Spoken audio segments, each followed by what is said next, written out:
and I'm glad that you're here this evening. We're on, if you have one of those little Bibles that's in the back of the room, we're on page 239. And it's in the New Testament. It's on Revelation chapter 21 and verse 8. We're in the last two chapters of the book of Revelation.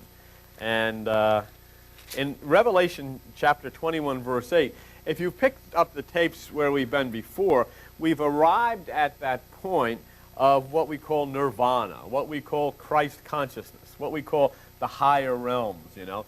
And it says in Revelation 21:7, he that overcomes shall inherit all things. Well, that's overcoming the lower aspects of the mind, rising into the higher aspects of the mind. It's not like it used to be many, many years ago, where your meditation and your effort had to be so strong. Now you have something coming the opposite direction. Now you have this great planet Uranus. I guess it's one of the largest in the cosmos. This great thing that is lumbering across the skies, heading for its rendezvous, its celestial rendezvous with Aquarius, and that's what's causing all of the upheavals all over the world that you read about. That's what's making these unusual things happen that we've been seeing. That's what makes you feel the way you do. Right now, and I can't go to each one of you any more than I could this morning. We had a big crowd of people here this morning. But everyone was here because they're thinking differently. They feel differently. They don't feel the way they used to. They don't think about traditional concepts the way they used to. They don't feel tied to traditional values the way they used to, because the traditional values have turned out to be a disaster. Say.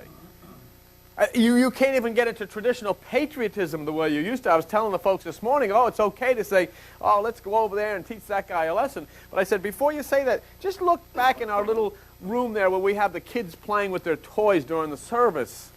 And just instead of them being little American children, let them in your eyes be little Iraqi children playing with their box and their stuffed toys and their Ataris. And think that as our planes go over there, those little children are going to be blown to pieces.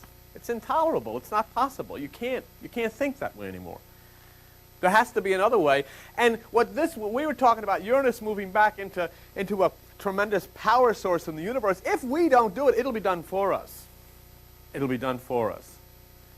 So it's time now to plug in. And when we get into discussing Uranus during the Friday night seminars on the Zodiac and the Bible, there'll be two aspects that you'll have. It'll show you what your life will basically be like if you open yourself to this pattern, and if you don't, what your life will basically be like. This is, I believe in my heart, the second coming of Christ that people have prayed for throughout their entire lives, and now's the time to look at it. But those who don't, those who get caught up in saying, well, no, I don't want to get involved in this, I want to stay with the entire thing. I had somebody write me, said they were resented the fact that on television I said, you know, taking communion, it didn't make any sense and has no purpose to it, and they thought that was a terrible thing to say. But I didn't say it.